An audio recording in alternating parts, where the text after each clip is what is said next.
Hello everybody, this is Digraj Singh Rajput. Welcome to magnet brains. इस video से एक नया चैप्टर स्टार्ट करने वाले हैं। क्लास 12th ज्योग्राफी का चैप्टर है हमारा पॉपुलेशन कंपोजिशन। अब ये चैप्टर स्टार्ट करेंगे, एक नया चैप्टर है, पॉपुलेशन के इर्द गिर्द ही हमारा चैप्टर घूमने वाला है, लेकिन पिछले चैप्टर से जुड़ा हुआ है और पिछले चैप्टर से अलग भी है। कैसे? Try to connect with the previous chapter. देखो, हमने पिछले चैप्टर में क्या पढ़ा था? हमने वर्ल्ड पॉपुलेशन को 3 पिलर्स पर समझा था, 3 डायमेंशंस में समझा था, डिस्ट्रीब्यूशन, डेंसिटी और ग्रोथ। अब वहां पे आपने क्या पढ़ा था पता है? वहां पे आपने, आप जैसे देखोगे तो क्वांटिटेटिव टर्म्स में पॉपुलेशन को समझा था। अब इस वीडियो में उस क्वांटिटी का डिस्क्रिप्शन देखेंगे हम। फॉर एग्जाम्पल, थोड़ा इजी करते हैं। हमने क्या करा है अभी तक? हमने ये देख ली कि वर्ल्ड पॉपुलेशन कितनी है, ये कितनी है हमने देख ली, ठीक है। अब उस कितनी में हम देख रहे हैं कैसे ग्रो कर रही है, कैसे डिस्ट्रीब्यूटेड है, कहां ज्यादा है कहां कम है, ये देखा हमने, क्वांटिटी देखी है। अब उस क्वांटिटी का डिस्क्रिप्शन जो है ना, वो हम इस वीडियो में देखेंगे। मतलब इतनी पॉपुलेशन जो है मेल है, इतनी पॉपुलेशन फीमेल है, इतनी पॉपुलेशन जो है मेल फीमेल में बच्चों की है, वो जो डिस्क्रिप्शन है उसका, वो हम इस वीडियो में समझने वाले हैं। और वही हमारा चैप्टर का टाइटल है पॉपुलेशन कंपोजिशन। मतलब पॉपुलेशन तो है but it is composed of what, ठीक है, वो हम इस वीडियो में डिस्कस करने वाले हैं, समझने वाले हैं। आई होप थीम समझ में आई। देखो, मेरा ऑब्जेक्टिव सीधा से रहता है कि आपको सबसे पहले थीम समझ में आए। थीम समझ में आ गई तो आधा चैप्टर समझ में आ गया है। क्या पढ़ने वाले हैं कि पॉपुलेशन किस तरह की है, मेल कितने हैं, फीमेल कितने हैं, बच्चे कितने हैं, बूढ़े कितने हैं, ठीक है, अर्बन एरियाज में कितनी पॉपुलेशन है, रूरल एरियाज में कितनी पॉपुलेशन है, ये सारी चीजें। पॉपुलेशन मतलब वो पॉपुलेशन जो है उसका कंपोजिशन क्या है, वो आप इस चैप्टर में पढ़ने वाले हैं, समझने वाले हैं। I hope you got an idea कि चैप्टर आखिर है किस बारे में, ठीक है। तो people of any country are diverse in many respects. तो अगर आप डाइवर्सिटी की बात करोगे तो डाइवर्सिटी, और इंडिया में रहकर डाइवर्सिटी की बात करोगे तो आपको कितना डाइवर्स सिस्टम देखने को मिलेगा। पॉपुलेशन तो है इंडिया की, लेकिन वो पॉपुलेशन कितनी डाइवर्स है, ठीक है। उस पॉपुलेशन में छोटे बड़े बुजुर्ग भी हैं, मेल भी हैं, फीमेल भी हैं। अब कल्चर पे अगर चले जाओगे तो कल्चर मल्टीपल है, लैंग्वेज मल्टीपल है, तो वो तो फिर पिटारा है, पेंडोरा बॉक्स से खुलता ही चले जाएगा एक के बाद एक, ठीक। यहां पे आपको अगर समझना है तो यहां पे समझना यह है कि people can be distinguished by their age, sex and their place of residence. गांव में रहते हैं, शहर में रहते हैं, ठीक है। तो people of any country are diverse in many respects. तो समझ में आ रहा है ना, डाइवर्सिटी एज के टर्म्स में हो सकती है, सेक्स के टर्म्स में हो सकती है, प्लेस ऑफ रेसिडेंस के टर्म्स में हो सकती है। सम other distinguishing attributes of the population are occupation, education and life expectancy। और अगर देखोगे तो people are diverse in multiple respects। तो वो क्या हो सकता है? occupation, मतलब कुछ लोग प्राइमरी सेक्टर में काम कर रहे हैं, कुछ लोग सेकेंडरी सेक्टर में काम कर रहे हैं, कुछ लोग टर्सरी सेक्टर में काम कर रहे हैं, ठीक है। ऑक्यूपेशन के अलावा एजुकेशन की अगर हम बात करें, कुछ लिटरेट है, कुछ इलिटरेट है, ठीक है, कुछ जो है हाईली एजुकेटेड है, कुछ एजुकेटेड नहीं है। तो मल्टीपल डायमेंशंस हैं, या फिर कह सकते हैं मल्टीपल एट्रीब्यूट्स हैं जो क्या करते हैं पॉपुलेशन को एक दूसरे, मतलब वो जो इन जनरल पॉपुलेशन है उसको आपस में क्या करते हैं? बाइफरकेट कर देते हैं, आपस में एक दूसरे से अलग कर देते हैं। और वो जो अलग अलग तरह के लोग हैं, ठीक है तो सभी लोग, सभी पॉपुलेशन का पार्ट है, लेकिन अलग अलग तरह के लोग हैं, तो वो मिलके क्या बनता है? पॉपुलेशन कंपोजिशन बनता है आपका। और उसे हम इस चैप्टर में पढ़ेंगे, समझेंगे। This is the theme of our chapter. समझ में आया थीम क्या है हमारे चैप्टर की? तो ये हमारे चैप्टर की क्या रहने वाली है? थीम रहने वाली है। So what we are going to study in this chapter. देखो, छोटा चैप्टर है मगर मोटा चैप्टर है। मतलब आपको अच्छे से पॉपुलेशन को स्टडी करना सीख जाओगे आप। पिछले वीडियो में जो, पिछले चैप्टर में जो पढ़ के आए थे ह्यूमन बींग्स के बारे में, ह्यूमन पॉपुलेशन के बारे में, तो उस पॉपुलेशन का आपको एक ओवरऑल कंपोजिशन कैसा है वो समझ में आएगा। तो हम पहला टॉपिक सेक्स कंपोजिशन के ऊपर पढ़ेंगे कि पॉपुलेशन जो होता है, तो पॉपुलेशन में सबसे बेसिक डिवीजन, बेसिक कंपोजिशन क्या है? मेल और फीमेल का है। अब उम्र वगैरह बाद में करते रहेंगे, तो पॉपुलेशन को आप 2 कैटेगरी में डिवाइड कर सकते हो, मेल फीमेल, ठीक है।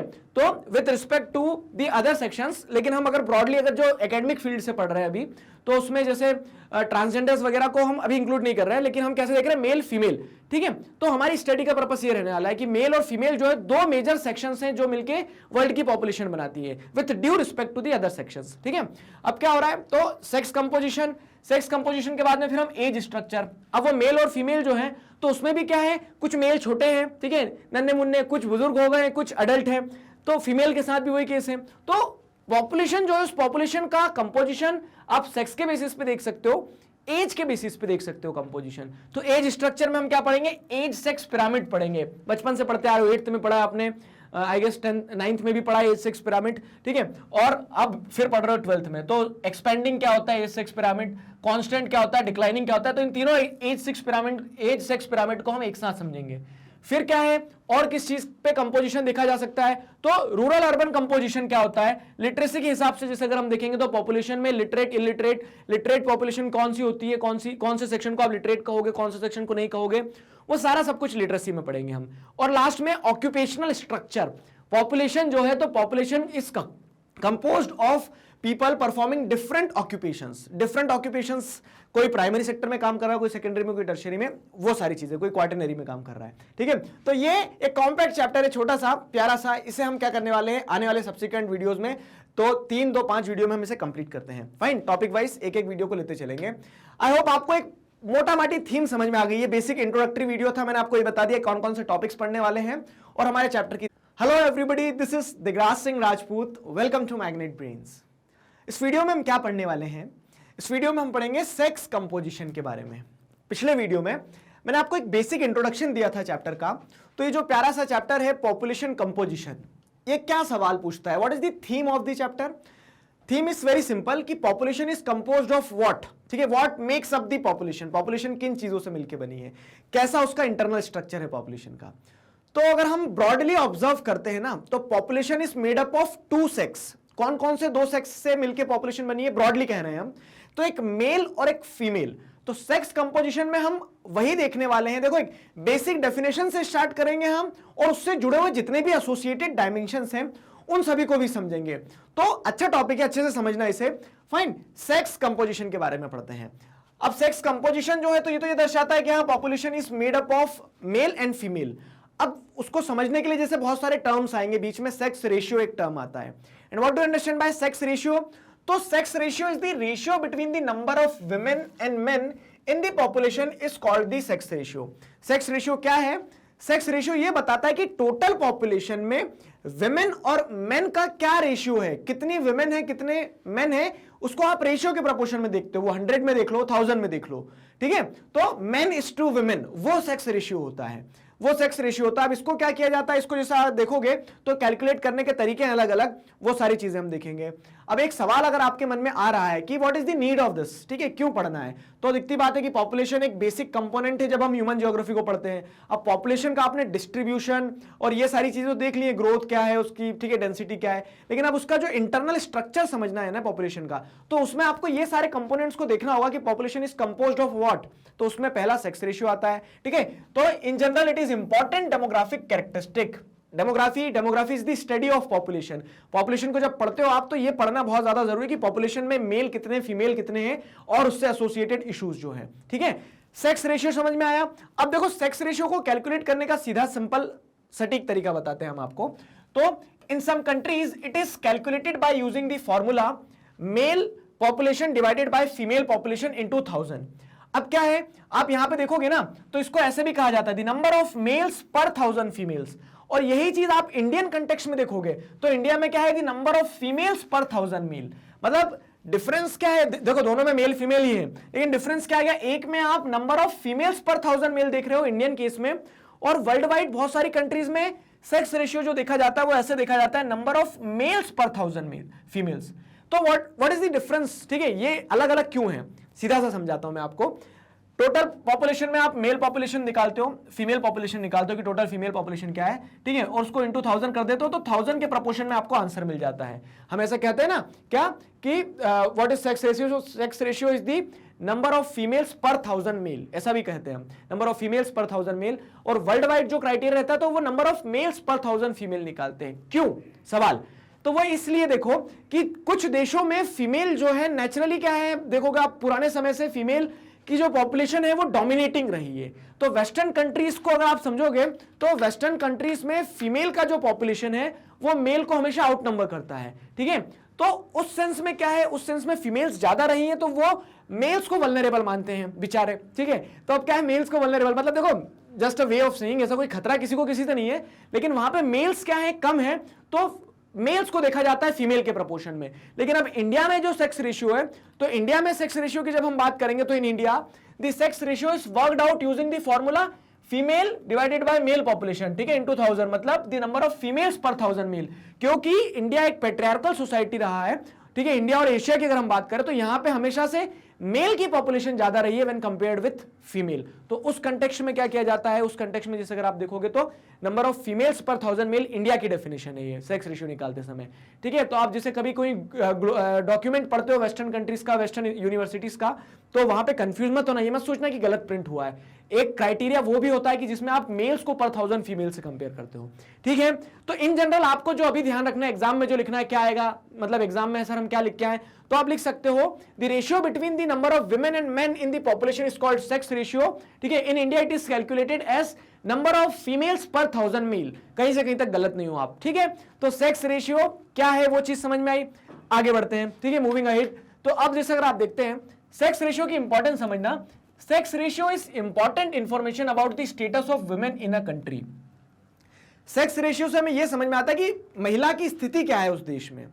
अगर सेक्स रेशियो जो है फीमेल के फेवर में है, फीमेल के फेवर में कैसे है कि आप देख रहे हैं कि number of females per 1000 mail जो है वो ज्यादा है, पता लग रहा है कि 1072 फीमेल हैं पर 1000 मेल, मतलब 72 फीमेल जो है पर 1000 मेल के प्रोपोर्शन में ज्यादा है। इसका मतलब क्या है, इसका मतलब ये है कि फीमेल को कोई खतरा नहीं है, इसीलिए उनकी पॉपुलेशन सस्टेन कर पा रही है, ठीक है, कोई खतरा नहीं है, वो सिचुएशन उनके लिए फेवरेबल है। और अगर इसी का अपोजिट कर दोगे, उलट कर दोगे कि अगर आपको सेक्स रेशियो में number of females per 1000 mail कम देखने को मिल रही है, से फॉर एग्जांपल 990 भी देखने को मिल रहा है अगर, तो वो क्या दर्शाता है, खैर 990 तो हेल्दी हो जाता है, हम उसको 890 लेते हैं, तो ये क्या है, ये दर्शाता है कि फीमेल की पॉपुलेशन ड्विंडल क्यों हो रही है, क्योंकि कुछ कारण होगा। वो कारण क्या हो सकते हैं वो समझाऊंगा मैं आपको।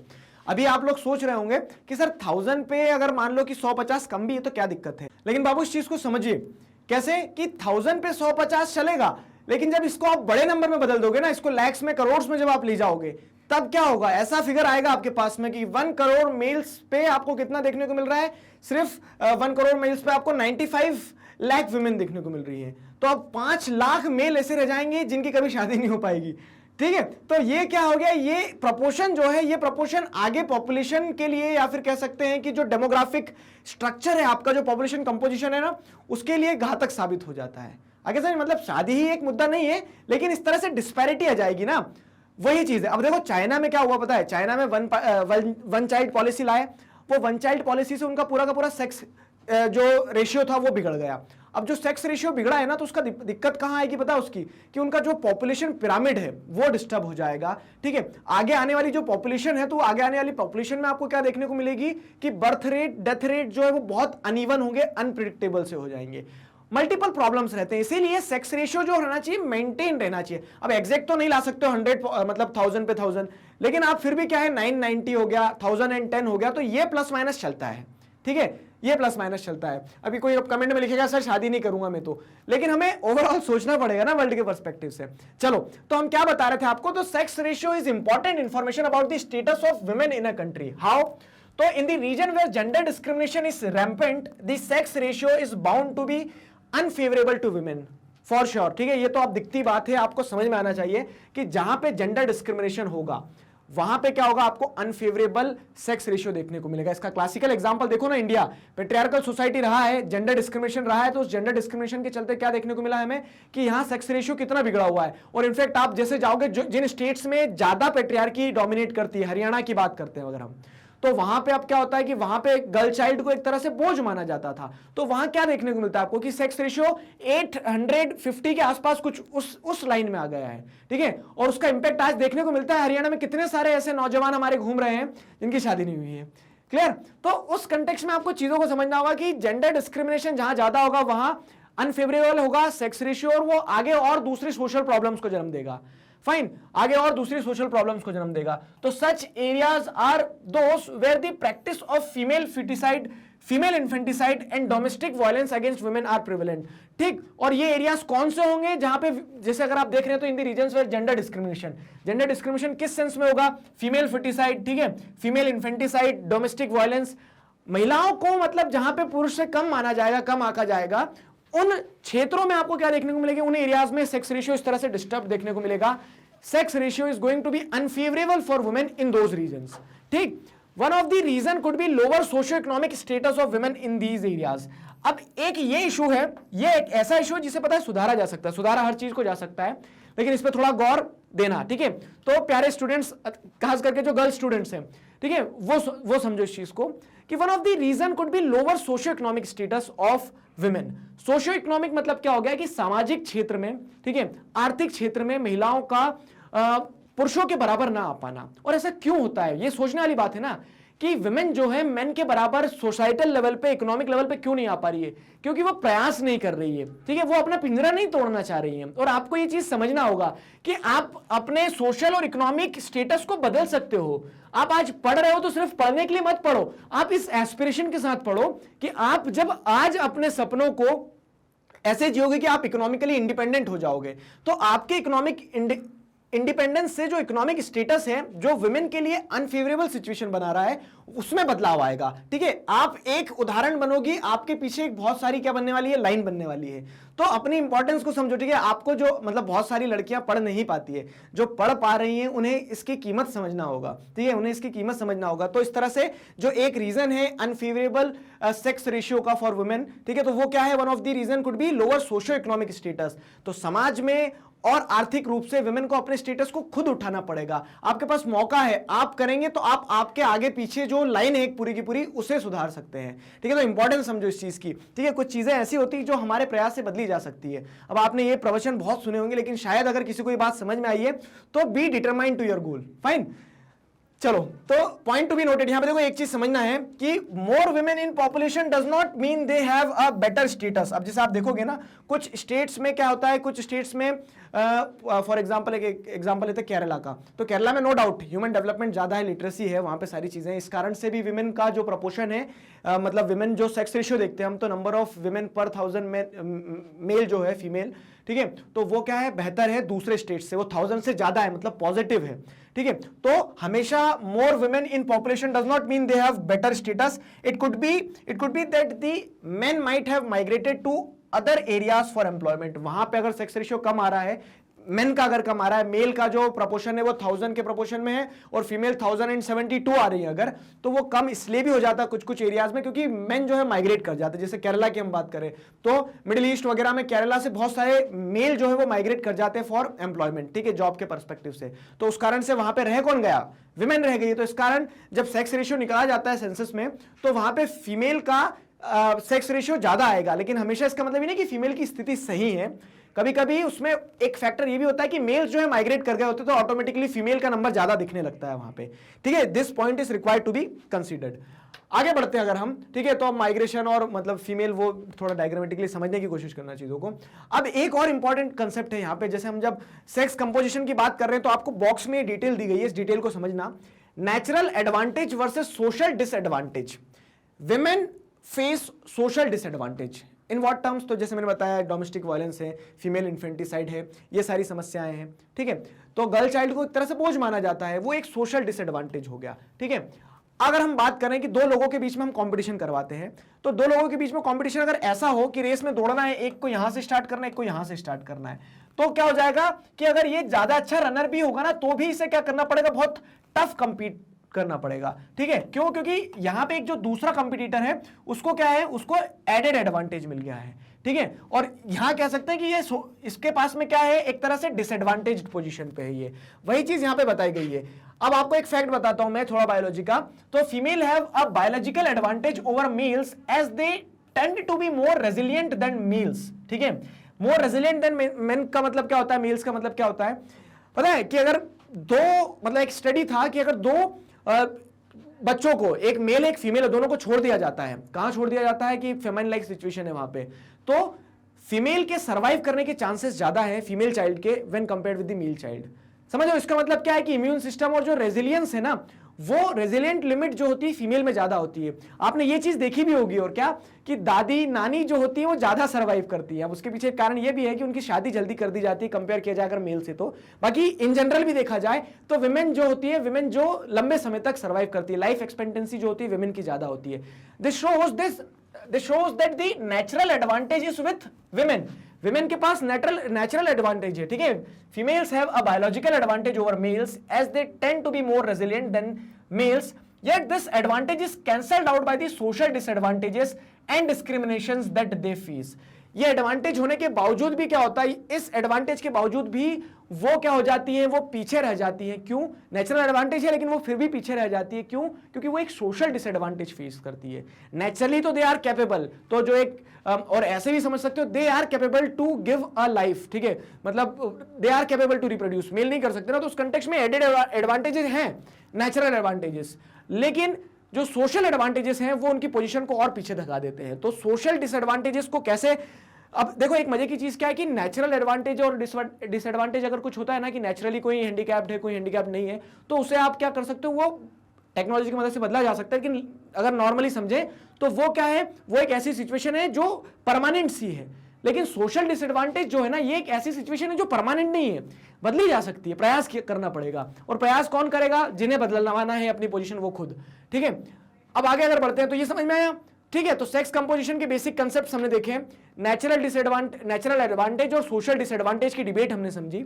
अब अगली चीज क्या है, sex ratio around the world. अब एक पॉइंट ये भी है, आप फंडामेंटल्स ऑफ ह्यूमन ज्योग्राफी पढ़ रहे हो तो आप इंडियन कंटेक्स्ट में नहीं पढ़ रहे हो सिर्फ, उसके लिए एक पूरी की पूरी बुक है आपकी, ठीक है, इंडिया पीपल एंड इकोनॉमी। जब हम पढ़ेंगे तो उसमें भी यही सारे इश्यूज को आपको पढ़ना है, इंडिया स्पेसिफिकली पढ़ोगे, ये आपको कंसेप्ट समझने के लिए पढ़ना है। तो अराउंड द वर्ल्ड अगर हम देखें सेक्स रेशियो, सेक्स कंपोजिशन जो है वो कैसा है, तो on an average the world population reflects a sex ratio of 102 males per 100 females, ठीक है, इसको 1000 भी ले सकते हैं, तो 1020 मेल्स पर 1000 फीमेल्स। तो क्या है यहाँ पे आप देखोगे अराउंड दी वर्ल्ड बैलेंस है, बैलेंस है सर, हमारे देश में तो अनबैलेंस्ड है। तो कुछ देशों में क्या है कि नंबर ऑफ फीमेल ज्यादा है, जैसे स्कैंडिनेवियन कंट्रीज की, नॉर्वे, स्वीडन, फिनलैंड, इन देशों की बात करेंगे तो यूरोपियन कंट्रीज मोस्टली, वहां पे फीमेल जो है वो ज्यादा है, ठीक है, when compared with the males. तो the highest sex ratio in the world has been recorded in Latvia, ठीक है, वेयर देयर आर 85 मेल्स पर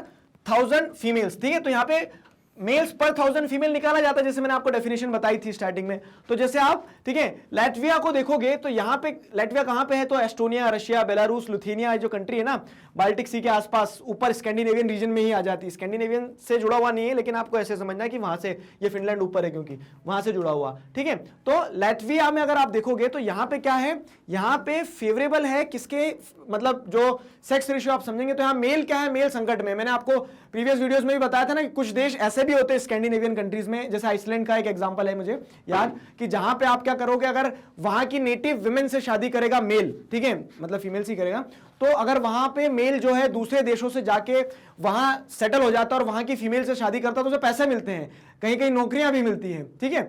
तो वो क्यों है, क्योंकि उनके यहाँ फीमेल ज्यादा है, जो सेक्स रेशियो है ना, तो वहां पे क्या है 85 मेल्स पर 100 फीमेल्स। इसको अगर आप 1000 के प्रपोर्शन में देखोगे ना, तो per 1000 females there are only 850 males, males की कमी है वहां। तो इस कंटेक्स्ट में देखो कहीं कहीं आपको सेक्स रेशियो बहुत ज्यादा फेवरेबल देखने को मिल रहा है। इनफैक्ट हम अगर इसे ऐसे भी समझाएं कि sex ratio is unfavourable for male, male को बचाने की जरूरत है वहां पे, ठीक है, तो वो सही रहेगा। इन कंट्रास्ट, लेकिन अगर इसका कंट्रास्ट समझोगे ना, तो in contrast in Qatar there are 311 males per 100 females.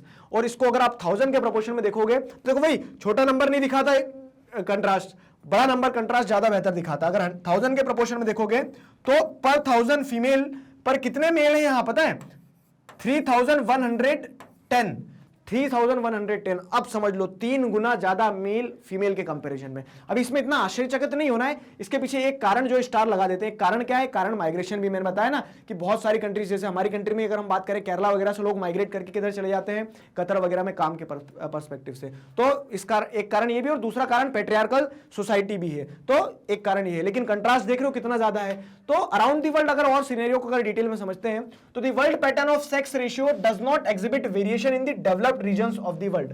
Developed regions अगर बात करें, वेस्टर्न कंट्रीज जो डेवलप्ड रीजन है, तो वहां देखोगे ना, तो वहां क्या है, continent with more female than mail.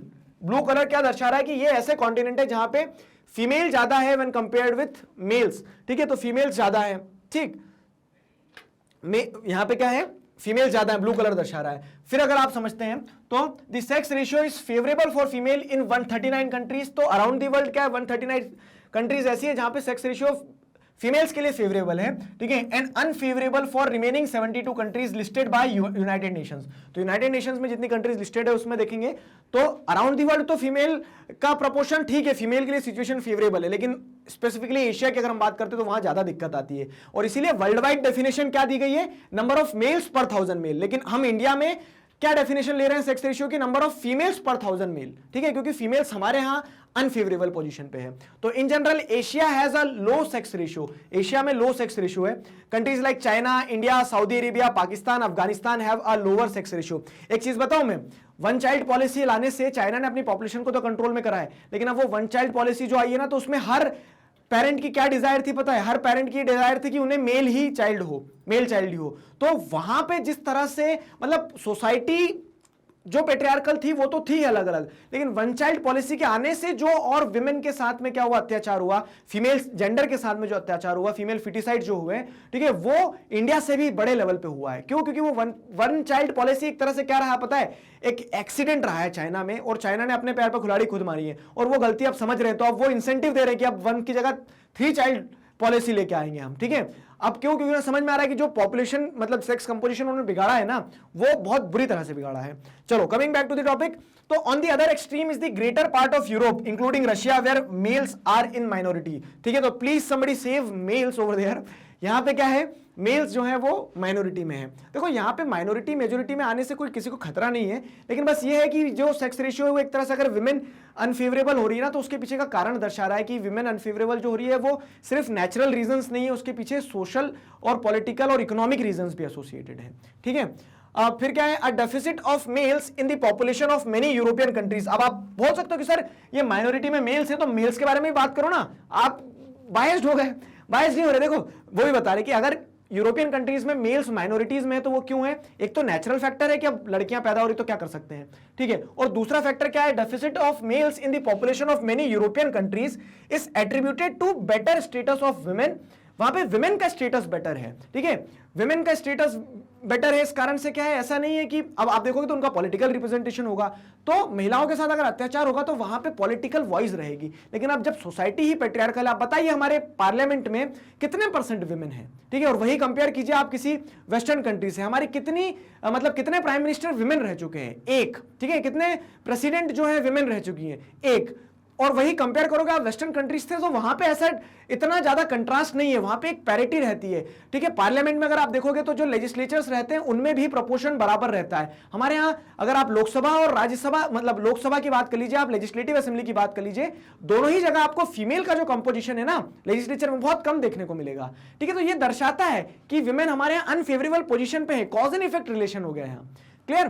तो अगली चीज क्या है, and an excessively male dominated out migration to different parts of the world in the past। एक कारण यह भी है कि यूरोप में जो सेक्स रेशियो है फीमेल के फेवर में इसलिए है क्योंकि पास्ट टाइम में आप जैसे देखोगे तो क्या हुआ, बहुत ज्यादा आउट माइग्रेशन हुआ था। जब यूरोपियन क्या हुआ था, कॉलोनियलिज्म स्टार्ट हुआ था, तो मेल्स जो है वो देश छोड़ छोड़ के अपना कहाँ गए थे, कोई इंडिया आ गया था, कोई साउथ अफ्रीका चले गया था, तो वो कह सकते हैं एडवेंचर पे निकले, जो एक्सप्लोरेशन पे निकले तो कभी वापस ही नहीं पहुंचे, ठीक है, वापस ही नहीं पहुंचे। एक कारण वो है, उसके बाद में एक नेचुरल रीजन भी है कि नेचुरली वहां पे जैसे अगर आप देखोगे तो जो ग्रोथ हो रही है तो उसमें गर्ल चाइल्ड ज्यादा पैदा हो रही है compare to the male child, ठीक। So this was all about the sex composition. I hope you enjoyed it. You found an insight into the topic.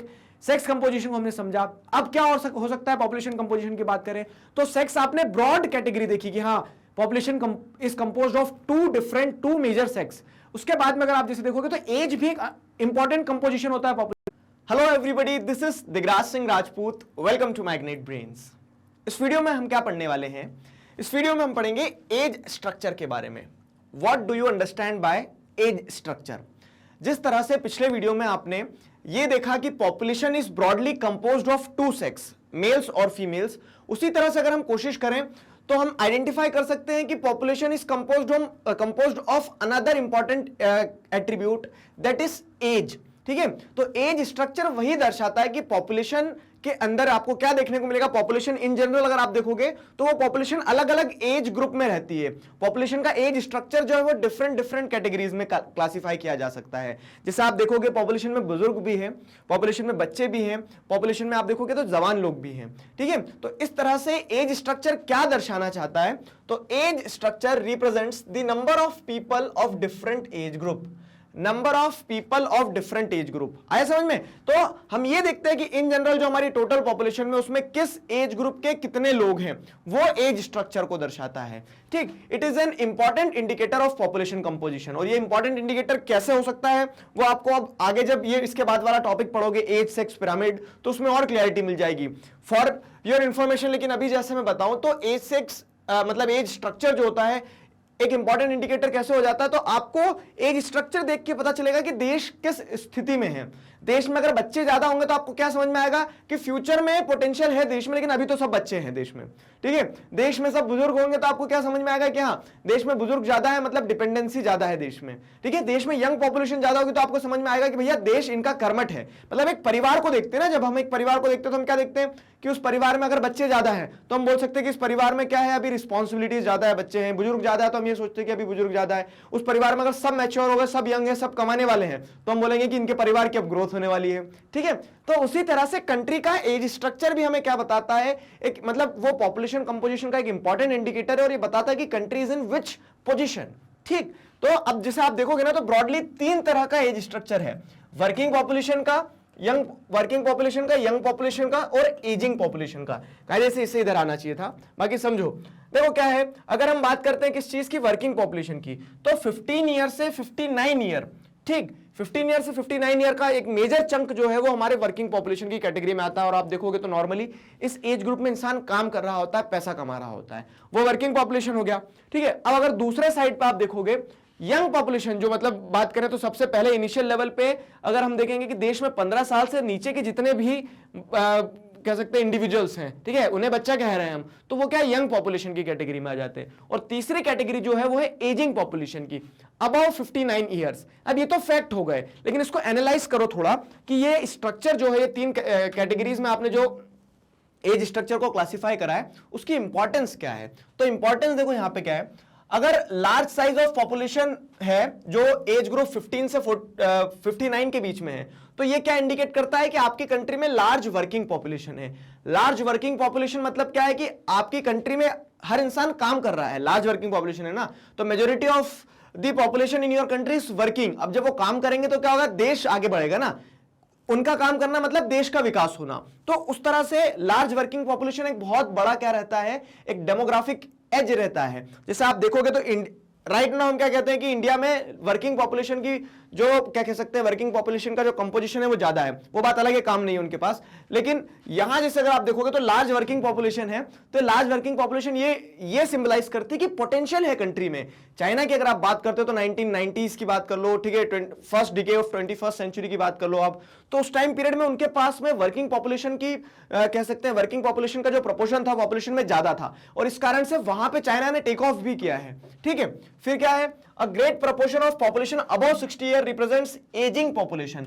अब क्या होता है, देखो हर वो देश, ठीक है, हर वो देश जो एक समय पे इस पोजीशन को एंजॉय कर रहा था, लार्ज वर्किंग पॉपुलेशन वाली पोजीशन को एंजॉय कर रहा था ना, तो एक समय के बाद में वो कहां पे आएगा, 60 इयर्स के अबव वाली पॉपुलेशन की कैटेगरी में आ जाएगा। जैसे आप जापान को देखो तो जापान में डेवलपमेंट हुआ, ठीक है, अनप्रेसिडेंटेड लेवल पे डेवलपमेंट हुआ। वो क्यों हुआ था, क्योंकि एक समय पे, ठीक है, अब कह सकते हो 21st सेंचुरी के पहले तक जापान में 15 से 49 वाला जो एज ग्रुप था, वर्किंग पॉपुलेशन का एज ग्रुप ज्यादा था, और इस कारण से डेवलपमेंट हुआ वहां पे बहुत ज्यादा। लेकिन अब वो पूरी की पूरी पॉपुलेशन शिफ्ट करके किधर जाएगी, बुजुर्ग होंगे ना सभी, और लाइफ एक्सपेक्टेंसी भी ज्यादा है, तो ऐसा भी नहीं कि डेथ हो जा रही है उनकी, वो सब बुजुर्ग जो है वो क्या कर रहे हैं, एड ऑन हो रहे हैं कहां पे, 59+ वाली पॉपुलेशन में।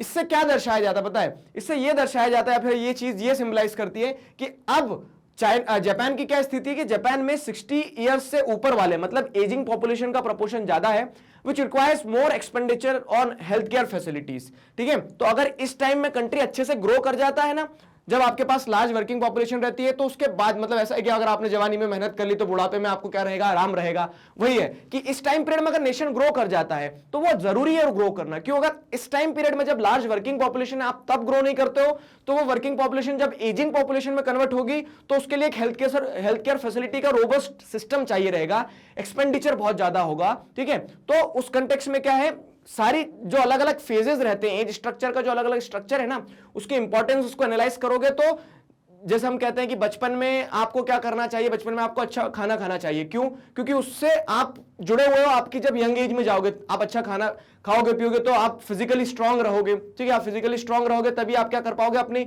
जो कह सकते हैं पीक ईयर्स रहेंगे, जब आपको काम करना है, जब आपको अपनी प्रोडक्टिविटी मैक्सिमम रखना है, उसमें तब आप क्या कर पाओगे, टफ कंपटीशन दे पाओगे। लेकिन अगर आप बचपन में ध्यान नहीं रखोगे तो फिर जवानी में कैसे काम चलेगा। तो वैसे ही जब वर्किंग पॉपुलेशन में रहता है कंट्री, उस फेज में रहता है, तब उसे क्या करना चाहिए, अपने रिसोर्सेस को उस तरह से ऑप्टिमाइज करना चाहिए कि जब वो, क्योंकि ट्रांजिशन तो होना है, जब वो पॉपुलेशन एजिंग पॉपुलेशन वाले ग्रुप में ट्रांजिट करेगी तो उसको जो एक्सपेंसेस की जरूरत रहेगी वो उसके पास रहे, ठीक है।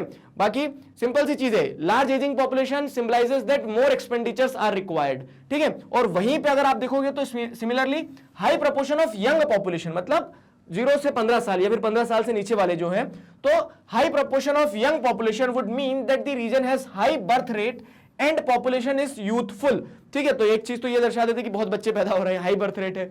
अगली चीज क्या है, अगली चीज है जब 15 ईयर बिलो वाला प्रोपोर्शन ज्यादा रहता है ना पॉपुलेशन में, एज स्ट्रक्चर में, जब ये डोमिनेट करता है, इसका मतलब ये है कि फ्यूचर पोटेंशियल है कंट्री में, फ्यूचर पोटेंशियल है कंट्री में। आप क्या कह सकते हो यहां पे कि ये जो कंट्री है, the population is in youthful stage. यहां पे भी एक इंपॉर्टेंट बात को ध्यान रखना होता है कि जब कंट्री अपनी यूथफुल स्टेज में होती है तब उसे एजुकेशन सेक्टर में बहुत ज्यादा इन्वेस्ट करना चाहिए, ताकि वो जो यूथ पॉपुलेशन है उसको क्या कर सके, स्किल्स प्रोवाइड कर सके, नॉलेज प्रोवाइड कर सके, क्योंकि यही पॉपुलेशन कल को किस में जाएगी, वर्किंग पॉपुलेशन वाली कैटेगरी में जाएगी। और जब वो वर्किंग पॉपुलेशन वाली कैटेगरी में जाएगी, अगर वो स्किल्ड होगी, नॉलेजेबल होगी, एजुकेटेड होगी, तभी वो क्या कर पाएगी, कंट्री के डेवलपमेंट को इंश्योर कर पाएगी। आगे समझ में? तो ये चीज जो आपको कंट्री लेवल पे बता रहा हूं ना मैं, ये आपको आपकी फैमिली लेवल पे, कल को फैमिली बनाओगे ना, फैमिली लेवल पे आपको ये चीजें समझना होगी, ठीक है। आज आप जिस भी स्टेज में हो, लेकिन कल मतलब ये वर्ल्ड वाइड एक्सेप्टेड आइडेंटिटी है, ये एक तरह से वर्ल्ड वाइड एक्सेप्टेड कह सकते हैं प्रिंसिपल है कि किस स्टेज में इंसान रहता है तब उसे क्या किन चीजों पे ध्यान देना चाहिए।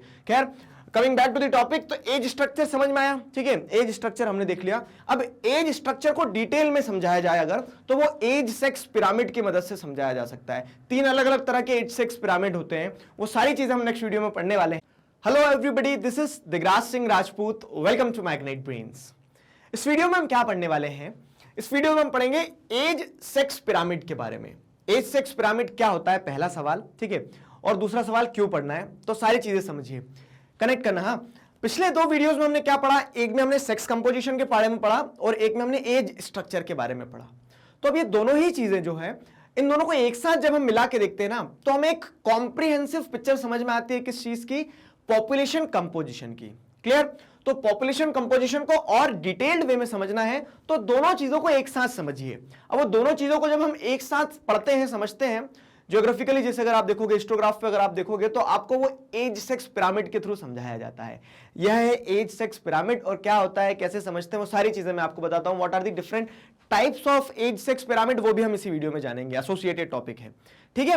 तो देखिए, सबसे पहली चीज एक फैक्ट बताता हूं कि एज सेक्स पिरामिड जो होता है, इसी को क्या कहा जाता है, पॉपुलेशन पिरामिड भी कहा जाता है, ठीक है। तो पॉपुलेशन पिरामिड जो होता है, तो अब population pyramid is used to show the age sex structure of the population, ठीक है। एज सेक्स का स्ट्रक्चर दर्शाते हैं, और सिंपल करें अगर इसको, तो it shows the number of females and males in different age group. Very simple definition, age sex pyramid is used to show that how many males are there and how many females are there in your population and they are in which age group, ठीक है। कितने पुरुष हैं, कितनी महिलाएं, और वो किस उम्र के वर्ग को बिलोंग करते हैं। इस चीज को बहुत आसानी से एज सेक्स पिरामिड के थ्रू समझा जा सकता है। कैसे समझा जा सकता है, देखो, तो the shape of population pyramid reflects the characteristics of the population. जो शेप है ना वो दर्शाता है। अब आगे जैसे आपको मैं बताऊंगा तो आप देखेंगे ना, वर्टिकली आप चले जाओगे तो ये आपको क्या बताता है, एज ग्रुप बताता है, ठीक है। ये एज ग्रुप बताता है 0। अब बर्थ रेट जैसे जो रहता है कि जो न्यूबॉर्न बेबीज रहते हैं वो आपके यहाँ पे दर्शाए जा रहे हैं, ठीक है। फिर उसके बाद में जैसे जैसे ऊपर बढ़ते चले जाओगे तो उम्र बढ़ती चली जाएगी, 5 साल, 10 साल, 20 साल, 25 साल, ठीक है। तो ऊपर आते आते ये हायर एज ग्रुप को दर्शाता है, ठीक। और उसके बाद में आप देखोगे तो कन्वेंशनली इसी तरह से कि लेफ्ट साइड पे मेल और राइट साइड पे फीमेल जो है, तो मेल और फीमेल इन ग्राफ्स के थ्रू दर्शाए जाते हैं, ठीक है, इन बार्स के थ्रू दर्शाए जाते हैं। क्लियर हुआ? तो तो इस तरह से एज सेक्स पिरामिड जो होता है तो वो क्या दर्शाता है, वो दर्शाता है कि कैरेक्टरिस्टिक ऑफ पॉपुलेशन, तो पॉपुलेशन जो है मेल किधर है, मेल कितने हैं, फीमेल कितने हैं, और मेल किस एज ग्रुप में है कि कितने हैं, फीमेल किस एज ग्रुप की कितनी है।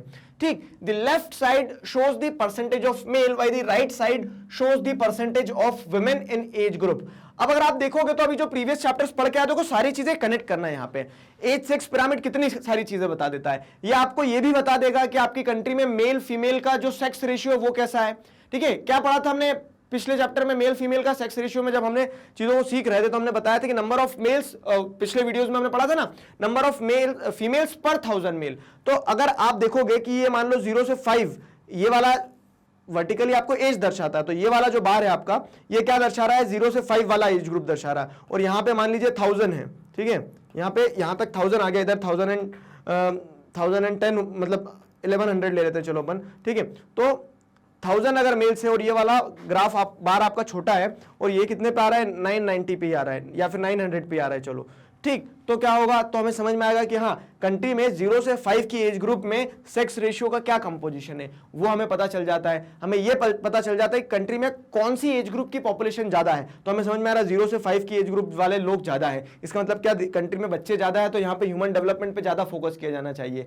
ठीक, मेल फीमेल का प्रोपोर्शन समझ में आ जाता है, क्लियर हो रहा है। तो उसी तरह से जैसे मैंने आपको पिछले वीडियो में बताया क्या कि एज स्ट्रक्चर आपको यह बता देता है कि आपकी कंट्री की सिचुएशन क्या है और क्या बेहतर है, उस समय पे कंट्री को क्या करना चाहिए। तो वो एज सेक्स पिरामिड आपको मेल फीमेल के प्रोपोर्शन में और बेहतर तरीके से चीजों को रिप्रेजेंट करता है। ठीक है, अब अगर जैसे देखोगे ना तो अलग अलग कंट्री के अलग अलग एज सेक्स पिरामिड बनेंगे, क्यों, क्योंकि हर कंट्री का पॉपुलेशन कंपोजिशन अलग होता है। तो अगर जैसे हम समझें तो एज सेक्स पिरामिड जो होगा हर कंट्री का अलग होगा। यहां पे आप देखोगे तो और डिटेल में आपको समझ में आ जाएगा क्या कि vertically it is showing the age group and horizontally it is showing the number of people, number of people. तो जैसे यहां पे आप समझोगे तो ये 0.2 हो गया, 0.2 इसको क्या लेके चलते हैं, चलो मिलियन लेके चलते हैं, 0.2 मिलियन। ठीक है, तो 0.2 मिलियन, तो हमें समझ में आएगा कि हाँ क्या कि 50 से 54 के बीच में 0.2 मिलियन पॉपुलेशन है, और वही देखोगे तो आप क्या है 1 बिलियन पॉपुलेशन के आसपास, क्या है 1 बिलियन पॉपुलेशन के आसपास आपके 0 से 4 एज ग्रुप के बीच की पॉपुलेशन है। तो ये क्या दर्शाता है कि फ्यूचर में आपके पास में जो चिल्ड्रन वाली जो पॉपुलेशन है, ठीक है, वो ज्यादा है। ये डिपेंडेंट होते हैं, ये डिपेंडेंट पॉपुलेशन की कैटेगरी में आती है, इनकी हेल्थ फैसिलिटीज पे ध्यान दिया जाना चाहिए। आए समझ में? तो सिर्फ इसे ऐसा नहीं देखना कि कहां कितना क्या है, कितनी पॉपुलेशन है किस एज ग्रुप में, उसको एनालाइज करते आना चाहिए। ज्यादा अगर आप समझोगे यहाँ पे तो आपको क्या टैपरिंग दिख रही है एकदम कि ज्यादा बर्थ रेट है, डेथ रेट क्या है, डेथ रेट भी ज्यादा है। तो उस कारण से क्या हो रहा है, उस कारण से आप देखोगे पॉपुलेशन में उतना नेट एडिशन नहीं हुआ है, लेकिन ये दर्शाता क्या है कि डिपेंडेंट पॉपुलेशन बहुत ज्यादा है। और अगर डेथ रेट ज्यादा है तो एक चीज ये भी दर्शाई जाती है क्या कि लाइफ एक्सपेक्टेंसी उस देश की क्या है, लाइफ एक्सपेक्टेंसी उस देश की उतनी अच्छी नहीं है, क्योंकि ऊपर जाते जाते क्या हो जा रहा है, आपका जो पिरामिड है ना, पिरामिड क्या होते जा रहा है, बहुत पॉइंटेड होते जा रहा है। इसका मतलब डेथ रेट किसका ज्यादा है, डेथ रेट आप जैसे देखोगे तो बुजुर्ग जो है वो जल्दी, मतलब बुजुर्ग ज्यादा लंबे समय तक सर्वाइव नहीं कर पा रहे, लाइफ एक्सपेक्टेंसी अच्छी नहीं है। ठीक है, तो अब जैसे देखें हम तो there are 3 different types of population या फिर एज सेक्स पिरामिड।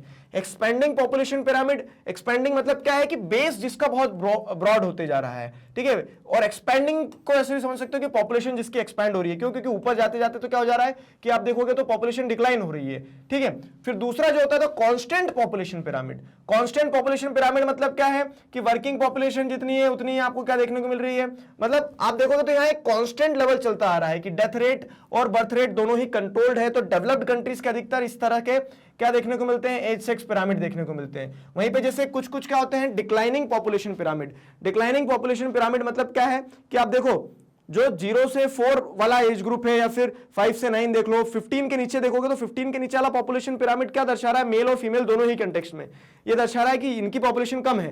ठीक, बच्चों की पॉपुलेशन कम होना इसका मतलब क्या है कि यहां पॉपुलेशन ग्रो नहीं हो रही, बर्थ रेट कम है। ठीक है, बर्थ रेट कम है। तो इस तरह से 3 तरह के पॉपुलेशन पिरामिड होते हैं। ठीक है, तीनों को एक एक करके समझते हैं। तो एक्सपेंडिंग पॉपुलेशन पिरामिड, अधिकतर जो डेवलपिंग या फिर लीस्ट डेवलप्ड नेशंस होते हैं उनके आपको इस तरह के एक्सपेंडिंग पॉपुलेशन पिरामिड देखने को मिलते हैं, और इससे हम एनालाइज क्या करेंगे वो भी देखते हैं। तो the age sex pyramid of Nigeria, as you can see in the triangular shaped pyramid with a wide base and is typical of less developed countries।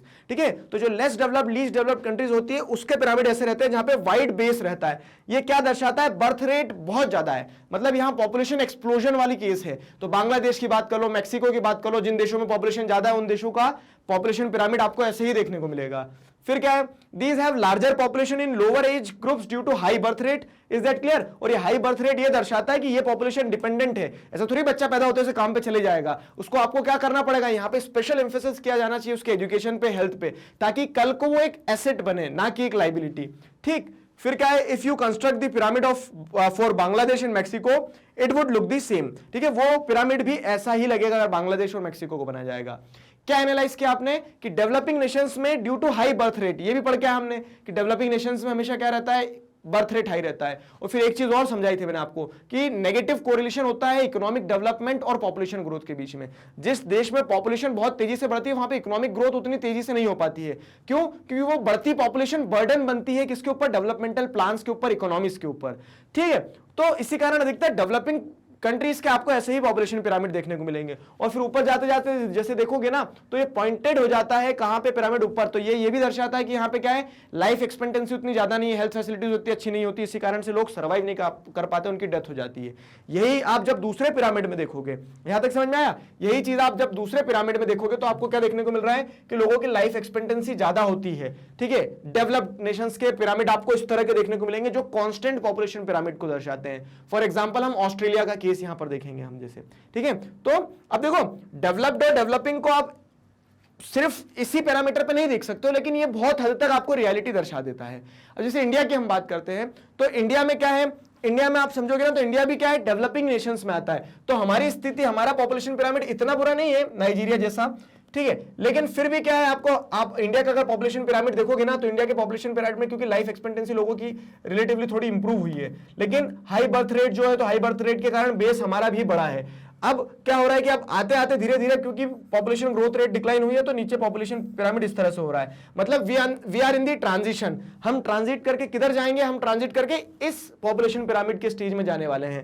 ठीक है, तो एक्सपेंडिंग पॉपुलेशन पिरामिड हो गया, कांस्टेंट पॉपुलेशन पिरामिड हो गया। India expanding और constant के बीच में है। अब अगर हम देखते हैं तो ऑस्ट्रेलिया का एज 6 पिरामिड जो बेल शेप्ड होते हैं and tapered toward the top. ठीक है, टॉप पे क्या होता है, थोड़ा सा टैपरिंग होता है और फिर नीचे आके वापस क्या होने लगता है, हाई लो बर्थ रेट दर्शाता है कि पॉपुलेशन ग्रोथ उतनी ज्यादा नहीं है। ठीक है, this shows birth and death rate are almost equal leading to a near constant population. ठीक है, नियर कांस्टेंट पॉपुलेशन हो जाती है, पॉपुलेशन एक्सप्लोजन का जो फेज हम पीछे देख के आए थे एक्सपेंडिंग पॉपुलेशन पिरामिड में, वो यहां नहीं होता है। समझ में आई? तो Australia is an example. Analyse कर पा रहे हो ना कि यहां पे पॉपुलेशन ग्रोथ उतनी ज्यादा नहीं होगी। ये नेशंस ऐसे होंगे जो डेवलपिंग से डेवलप्ड हो चुके होंगे या फिर उस फेज में है। तो इंडिया को अगर आप समझोगे तो इंडिया का पॉपुलेशन पिरामिड ये इसके ऊपर का देखो, ठीक है, इसके ऊपर का देखो तो ऐसा दिखेगा कुछ। ठीक है, ये यहां से देखो, यहां से कुछ ऐसा दिखेगा। मतलब क्या हो रहा है कि बर्थ रेट एक टाइम पीरियड में बहुत ज्यादा थे, अब कहीं ना कहीं जैसे हमारी पॉपुलेशन ग्रोथ रेट कम हुई है तो अब क्या होगा, धीरे धीरे नीचे नीचे वो नीचे भी टैपर होता चले जाएगा, ऊपर भी, तो वो एक रिलेटिवली कांस्टेंट फिगर पे आ जाएगा। कब? जब हम कुछ सालों के बाद में इसी अगर तरीके से बढ़ते रहे तो। ठीक है, ये ऑस्ट्रेलिया का पॉपुलेशन पिरामिड हो गया। तो यहाँ पे कांस्टेंट पॉपुलेशन को दर्शाया जाता है, बर्थ रेट और डेथ रेट, मतलब यहाँ पे लाइफ एक्सपेक्टेंसी इंप्रूव होगी, इसके लिए क्या है, डेथ रेट भी आपको जिस देखने को मिलेगा कम है, इसलिए ऊपर के जो आपको बार्स दिख रहे हैं तो वो क्या है, डिक्लाइनिंग है। अब इसको मेल और फीमेल दोनों कंटेक्स्ट में लेते चलना आप। ठीक है, एक साइड मेल को दर्शाया जाता है, एक साइड फीमेल को, तो इससे हमें रिलेटिव स्थिति भी पता चल जाती है। जैसे अगर आप देखोगे ना तो लाइफ एक्सपेक्टेंसी क्या है, मेल और फीमेल में अगर कंपेयर किया जाए इन 80 to 84 इस एज ग्रुप में, तो मेल्स की लाइफ एक्सपेक्टेंसी कम है, फीमेल की लाइफ एक्सपेक्टेंसी ज्यादा है। और ये मैंने आपको पिछले वीडियोस में बताया भी था क्या, कि विमेन जो होती है तो विमेन की जो रेजिलियंस रहती है वो ज्यादा रहती है व्हेन कंपेयर्ड विद मेल। ठीक है, तो इसी कारण से आप क्या देखोगे कि फीमेल का जो प्रोपोर्शन है इन 80 to 84 वाले एज ग्रुप में, तो वो क्या है, पॉपुलेशन पिरामिड में ज्यादा देखने को मिल रहा है। तो आप एक रिलेटिव कंपोजिशन कर सकते हो, मतलब एक रिलेटिव कंपैरिजन कर सकते हो पॉपुलेशन कंपोजिशन का in terms of female and male, वो भी आप इस पॉपुलेशन पिरामिड की मदद से देख सकते हो। तीसरा तरह का जो पॉपुलेशन पिरामिड है वो कौन सा है, वो है declining population pyramid. Declining population pyramid क्या होता है, देखो, the Japan pyramid has a narrow base and a tapered top showing low birth and death rate. अब अगर आप देखोगे तो यहां पे ये देखो कितना नीचे आ गया 0 to 4 में, लो बर्थ रेट और लो डेथ रेट, दोनों ही चीजें वो है। The population growth in developed countries is usually 0 और नेगेटिव। अब क्या है, तो जितनी पॉपुलेशन है वही क्या कर रही है, ग्रो कर रही है। अब बर्थ रेट भी क्योंकि कम हो गए, डेथ रेट भी क्योंकि कम हो गई, तो उस कारण से आपको मतलब डेथ रेट जैसे देखोगे ना तो रिलेटिवली कम है नाइजीरिया से अगर कंपेयर करेंगे, तो 1994 पे आके इतने लोग बच रहे हैं। तो उस कंटेक्स्ट में अगर समझोगे आप, तो बर्थ रेट भी कम, डेथ रेट भी कम, तो इस कारण से पॉपुलेशन कांस्टेंट हो गई, कांस्टेंट और जीरो हो गई है।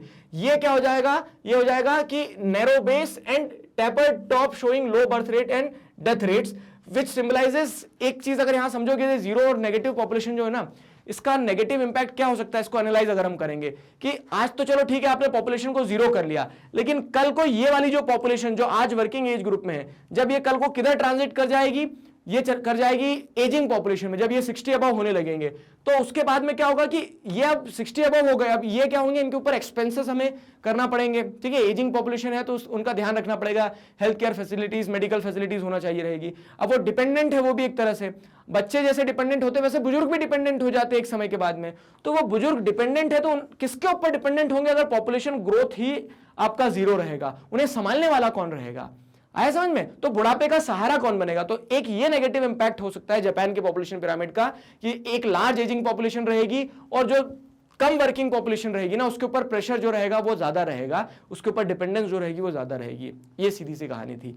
सो this was all about age sex pyramid, ठीक है। डिक्लाइनिंग पॉपुलेशन पिरामिड को भी हमने डिस्कस किया। एजिंग पॉपुलेशन के बारे में वही चीज समझाई गई है यहाँ पे देखो।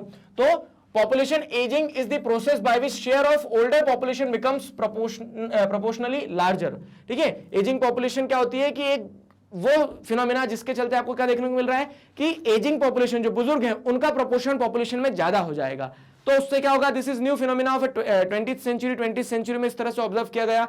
जब क्या होगा, और 20th सेंचुरी में क्यों ऑब्जर्व किया, इसके पहले बुजुर्ग नहीं होते क्या, होते थे इसके पहले भी बुजुर्ग, लेकिन लार्ज शेयर में पॉपुलेशन में उनका कंपोजिशन नहीं होता था। क्यों, क्योंकि पहले लाइफ एक्सपेक्टेंसी उतनी अच्छी नहीं होती थी, लेकिन जैसे जैसे मेडिकल फैसिलिटीज इंप्रूव करिए तो लोग ज्यादा लंबे समय तक सर्वाइव करने लगे, ठीक है। तो in most of the developed countries of the world, population in higher age group has increased due to increased life expectancy। समझ में आया। तो जो एजिंग पॉपुलेशन का कह सकते हैं शेयर बढ़ा है, उसके पीछे का कारण क्या है कि लाइफ एक्सपेक्टेंसी इंप्रूव हुई है। With the reduction in birth rate the proportion of children in population has declined. अब क्या हो रहा है कि रिडक्शन इन बर्थ रेट, लोगों को समझ में आया पॉपुलेशन बढ़ रही है, ठीक है। माल्थुसियन हमने ग्राफ पढ़ा था तो उससे लोगों को थोड़ा सा डर लगा कि नहीं पॉपुलेशन को कंट्रोल करना जरूरी है। तो उसके चलते क्या है कि बर्थ रेट कम हुए, लेकिन वो जो लाइफ एक्सपेक्टेंसी को आपने इंप्रूव करा तो उससे एजिंग पॉपुलेशन बढ़ गई है। और उसी कारण से क्या है, जापान का जैसा पॉपुलेशन पिरामिड देखने को मिला है ना आपको, वैसे पॉपुलेशन पिरामिड बढ़ते चले गए, डिक्लाइनिंग पॉपुलेशन पिरामिड्स बढ़ते चले गए। डिक्लाइनिंग पॉपुलेशन पिरामिड का बस एक नेगेटिव इंपैक्ट ये है कि आने वाले समय में क्या होगा कि एक लार्ज एजिंग पॉपुलेशन जो होगी वो डिपेंडेंट होगी एक स्मॉल वर्किंग पॉपुलेशन के ऊपर, जिसके चलते वर्किंग पॉपुलेशन के ऊपर प्रेशर होगा। Clear. So this was all about the analysis of age sex pyramid. I hope you enjoyed it. तो पॉपुलेशन कंपोजिशन में हमने एज और सेक्स दोनों ही कंपोनेंट्स को अलग अलग और एक साथ दोनों तरह से समझ लिया है।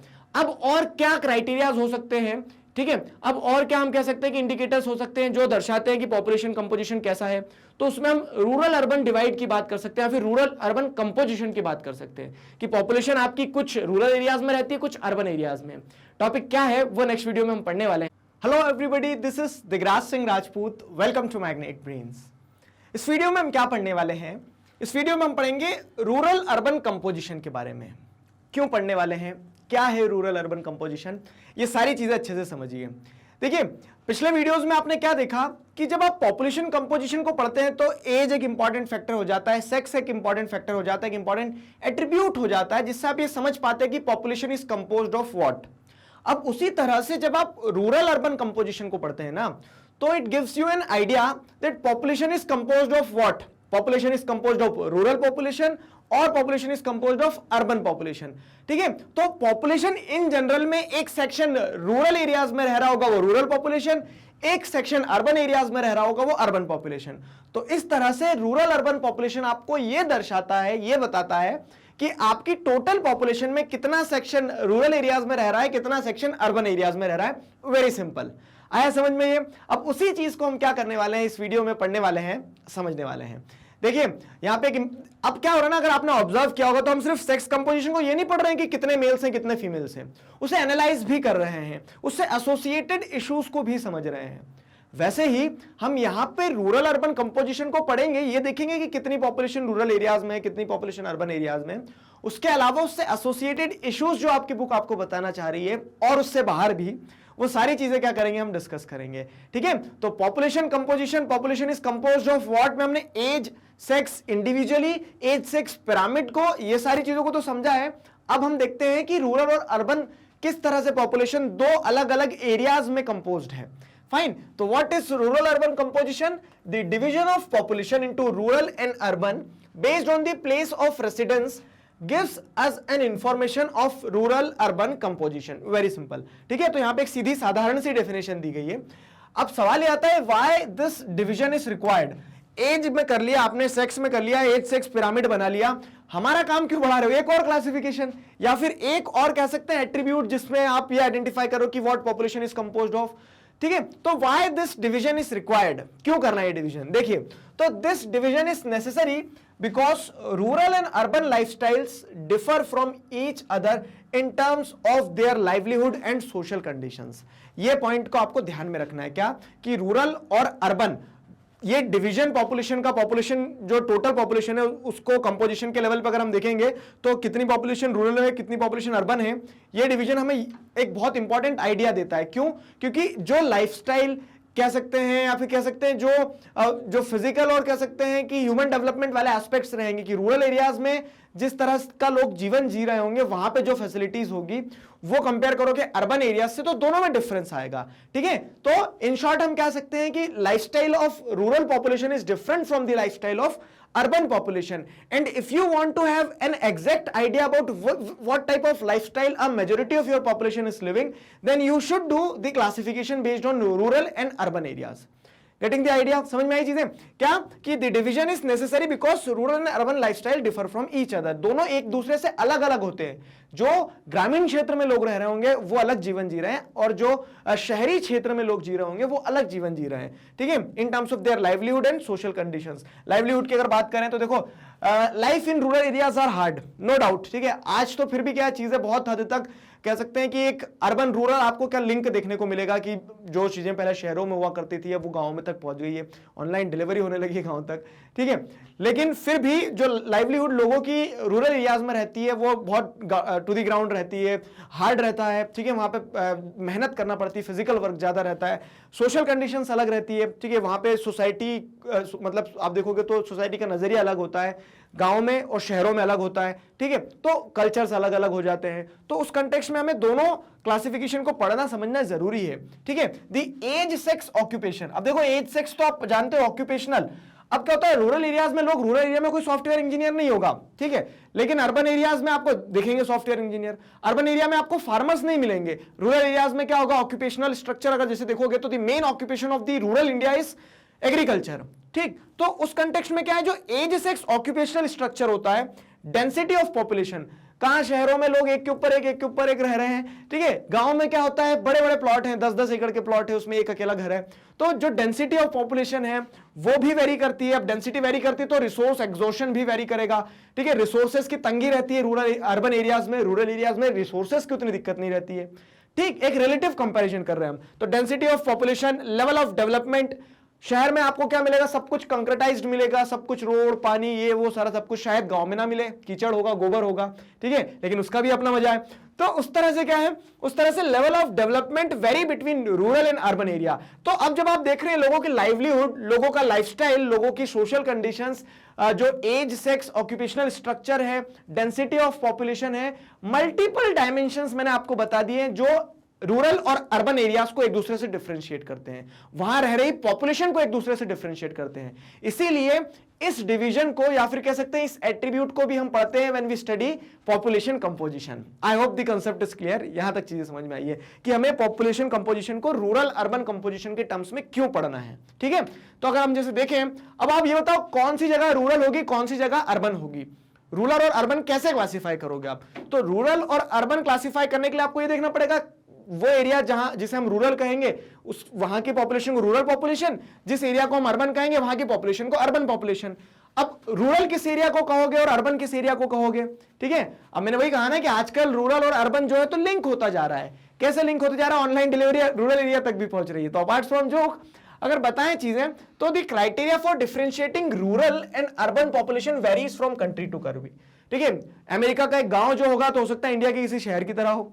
तो रूरल और अर्बन कंट्रीज के मतलब अगर आप कंट्री टू कंट्री रूरल और अर्बन एरियाज का क्लासिफिकेशन समझोगे, जो क्राइटेरिया समझोगे ना, वो वेरी करता है। लेकिन इन जनरल हम ये बोल सकते हैं कि रूरल एरियाज में डोमिनेटिंग ऑक्यूपेशन क्या रहता है, एग्रीकल्चर, और अर्बन एरियाज में एग्रीकल्चर नॉन डोमिनेटिंग ऑक्यूपेशन में आ जाता है। शायद ही आप देखोगे कि कहीं शहरों में कोई खेती कर रहा है, ठीक है, शहर से लगे हुए गांव जो है वहां पे खेती हो रही है। लेकिन ठीक, तो हम क्या कह सकते हैं कि rural areas are those areas where people are engaged in primary activities.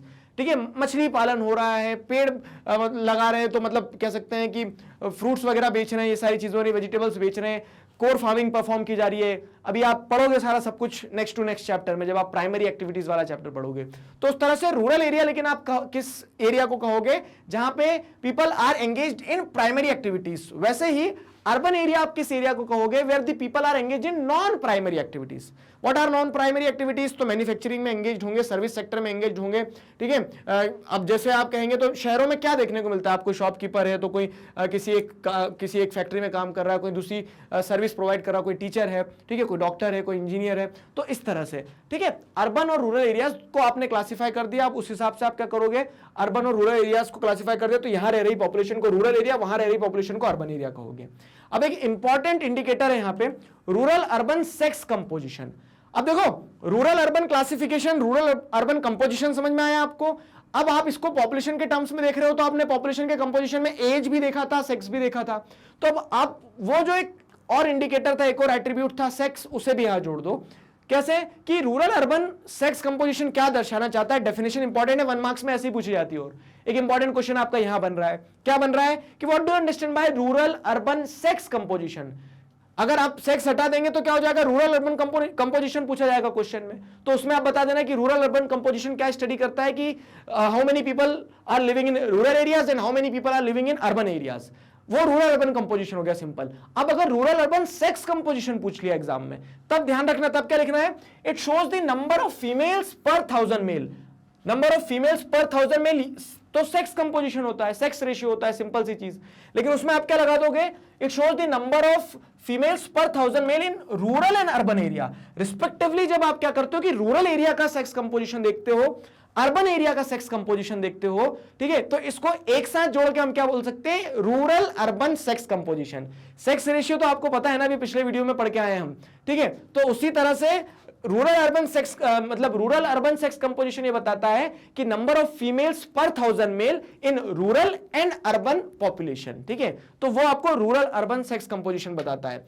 Graph देखो ये, और ग्राफ देख के आपको बेहतर तरीके से समझ में आएगा, ठीक है। तो आपके जो मतलब ये जो 2 बार हैं, बार ग्राफ को देखोगे ना तो 2 बार है आपके, एक अर्बन का है, एक रूरल का है। तो ये चेक एंड मेट टाइप से जो चेस के बोर्ड है ना, वो रूरल एरिया को दर्शा रहा है, ठीक है, और सीधी सीधी लाइन जो है वो अर्बन एरिया को दर्शा रहा है। तो अब कंट्री देखो, ठीक है, जिम्बाब्वे की अगर हम बात करें तो जिम्बाब्वे, अब कंट्री में देखो यहाँ पे 2 कैटेगरी दी है, थोड़ा एनालाइज कर लेना। क्या समझ में आ रहा है एनालाइज करने पे कि कंट्री भी जो दी है ना, तो कंट्री में हमें ये तो पता है कि कंट्री में रूरल एरियाज में कितनी पॉपुलेशन है, ठीक है, और अर्बन एरियाज में कितनी पॉपुलेशन है। लेकिन वो पॉपुलेशन किस टर्म्स में बताई गई है, number of females per 1000 mail. तो मेल के बारे में कहीं नहीं बताया है। ये ग्राफ जो आपके बार्स हैं, ये बार क्या बता रहे हैं, फीमेल के बारे में ही बता रहे हैं। और कंट्री में कैटेगरी देखोगे ना, तो जैसे जिम्बाब्वे की बात कर लेते हैं, ब्राजील की बात कर लेते हैं, तो ये दोनों देश हमारे क्या हो जाएंगे, ये दोनों देश हमारे एक तरह से डेवलपिंग हो जाएंगे। कनाडा को डेवलप्ड में लेना, ठीक है, तो कनाडा को अपन डेवलप्ड में ले लेंगे। ये दोनों देश हमारे डेवलपिंग कंट्रीज या फिर लेस डेवलप्ड की कैटेगरी में आ जाएंगे, ठीक है, डेवलपिंग। फिर आप देखोगे तो कनाडा हो गया, कनाडा के बाद में आप क्या ले लो, नेपाल लेना था, ठीक है, कनाडा के बाद में आप क्या ले लो, फिनलैंड ले लो, न्यूजीलैंड ले लो। तो ये देश जो है आपके, ये डेवलप की कैटेगरीज में आ जाएंगे, ठीक है, ये डेवलप की कैटेगरी में आ जाएंगे। अब आपको इन बार्स को देखना है अच्छे से, ठीक है। बार्स क्या दर्शा रहे, number of female per 1000 mail, number of female per 1000 mail, number of female per 1000 male in rural and urban areas respectively. तो अब यहां से अगर स्टार्ट करते हो, देखो जिम्बाब्वे में क्या स्थिति है कि फीमेल्स जो है ना वो रूरल एरियाज में ज्यादा है। अगर इन जनरल सिर्फ यही पूछा जाए कि रूरल एरिया में ज्यादा है, अर्बन एरिया में ज्यादा है, तो हम देखेंगे कि फीमेल्स जो है रूरल एरिया में ज्यादा है, ठीक है। जो चेक एंड मेट टाइप का है, ये किस टाइप जो चेक्स दिख रहा है, ये रूरल एरिया को दर्शा रहे हैं। तो रूरल एरिया में फीमेल जो है ज्यादा है, ठीक है। फिर अगर आप देखोगे तो कनाडा की अगर बात करोगे ना, तो फीमेल इन जनरल, सिर्फ फीमेल को देखो, अभी मेल को भूल ही जाओ, ठीक है। तो अब अगर आप यहां देखोगे ना तो फीमेल जो है, फीमेल ज्यादा है कहां, अर्बन एरिया में, अगर कंपेयर किया जाए फीमेल से रूरल एरिया की, तो गांव में महिलाएं कम है, शहर में ज्यादा है, कहां, कनाडा में। ठीक, फिनलैंड में भी अगर आप देखोगे तो शहर में महिलाएं ज्यादा है, न्यूजीलैंड की देखोगे तो भी शहर में महिलाएं ज्यादा है। ठीक, अब क्या हो रहा है, अगर आप इस चीज को जो डेवलपिंग कंट्रीज है उनसे कंपेयर कर रहे हो, तो जैसे ब्राजील और जिम्बाब्वे में कहां ज्यादा है महिलाएं, गांव में।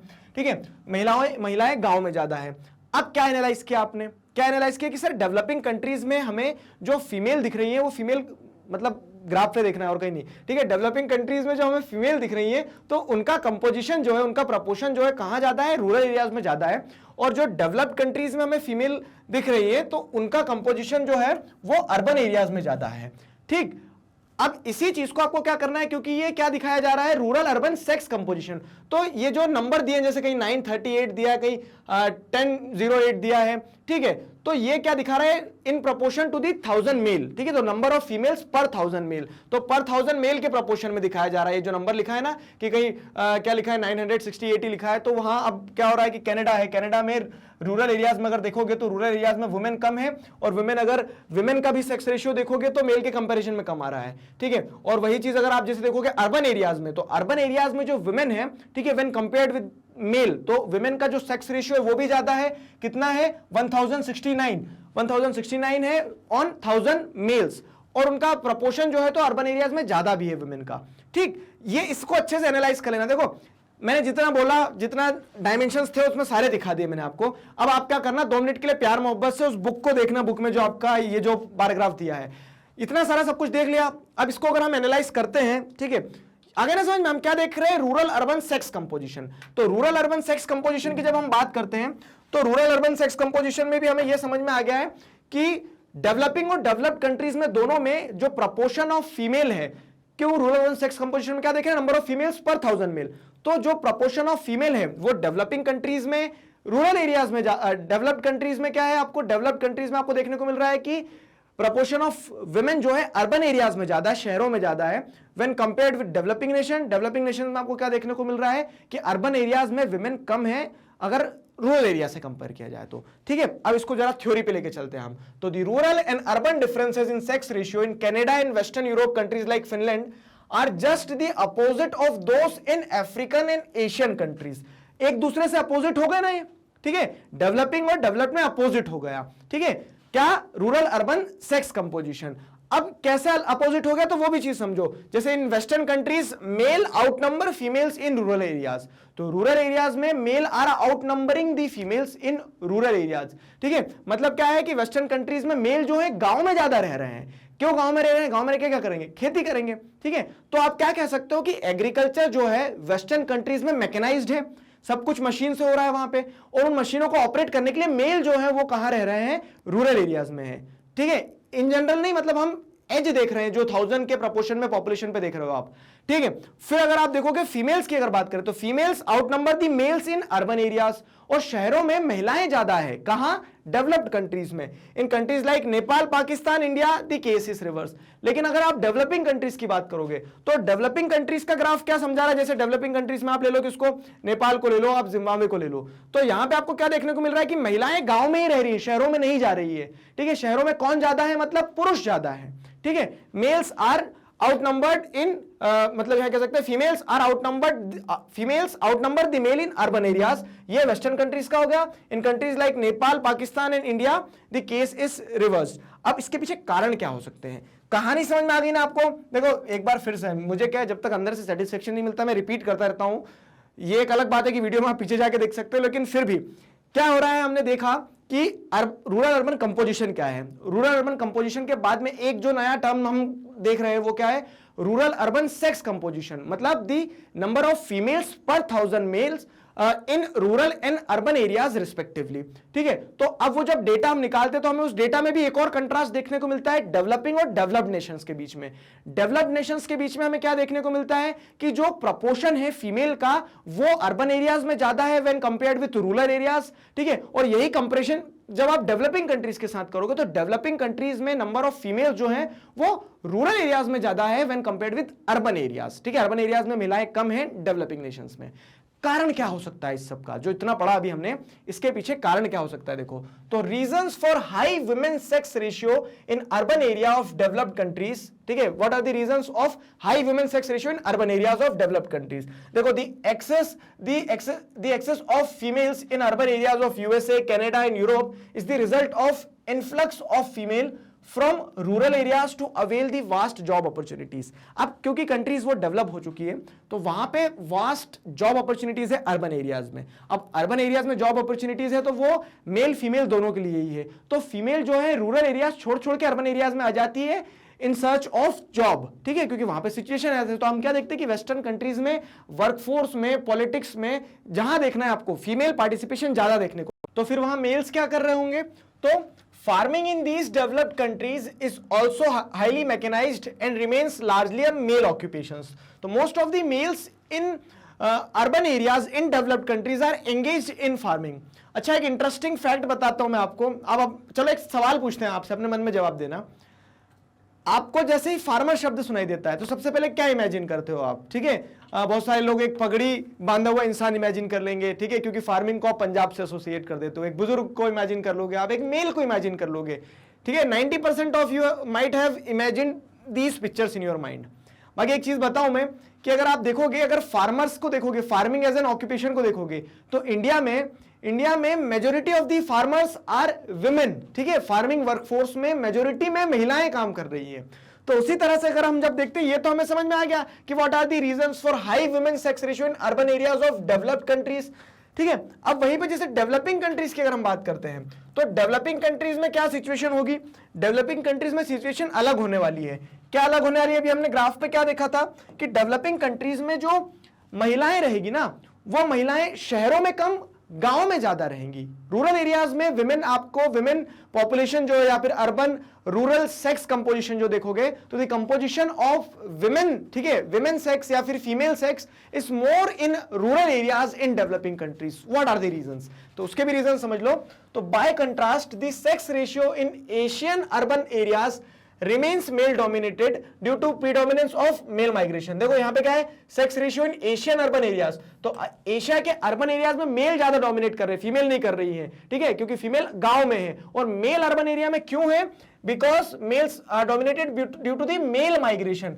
शहरों में आ ही कौन रहा है?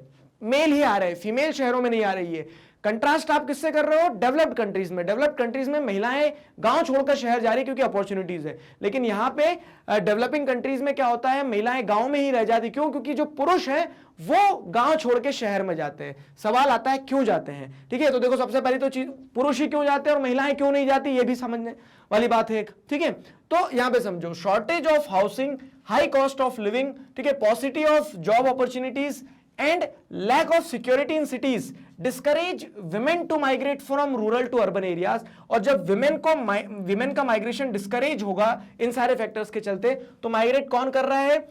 फीमेल नहीं जा रही है ना, तो मेल माइग्रेशन देखने को मिलता है। तो इसी कारण से आप जब रूरल अर्बन सेक्स कंपोजिशन देखते हैं डेवलपिंग नेशंस का स्पेसिफिकली, तब आपको यह कंट्रास्ट देखने को मिलता है कि विमेन जो है उनका प्रपोर्शन, उनका कंपोजिशन जो है रूरल एरियाज में ज्यादा है when compared with the urban areas. Urban areas में मेल ही होते हैं। और एक और चीज वही बताई गई है, तो it is also worth noting that in countries like India female participation in farming activities in rural area is fairly high, ठीक है। तो जब फार्मर शब्द सुनते हो ना, तो स्पेसिफिकली इन इंडिया अगर हम बात करें, तो इंडिया में जो फार्मर्स है तो majority of them are women.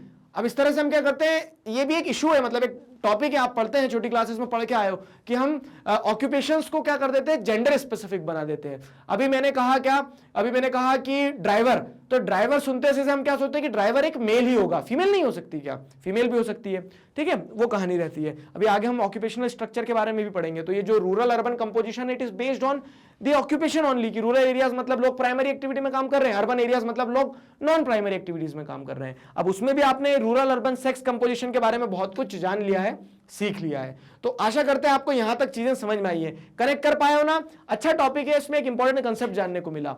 Next video में हम अर्बन ऑक्यूपेशनल कंपोजिशन के बारे में पढ़ेंगे कि पॉपुलेशन जो है, तो पॉपुलेशन को आप सेक्स के बेसिस पे, एज के बेसिस पे, और फिर आपने रूरल अर्बन कंपोजिशन के बेसिस पे क्या कर दिया है? क्लासिफाई कर दिया, डिवाइड कर दिया है।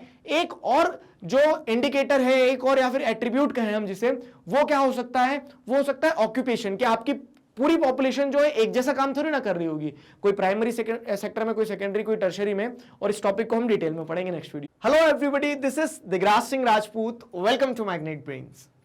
इस वीडियो में हम क्या पढ़ने वाले हैं? इस वीडियो में हम पढ़ेंगे लिटरेसी के बारे में। लिटरेसी के बारे में क्यों पढ़ेंगे? क्योंकि literacy is another important component, और we can say literacy is another important attribute to identify population composition.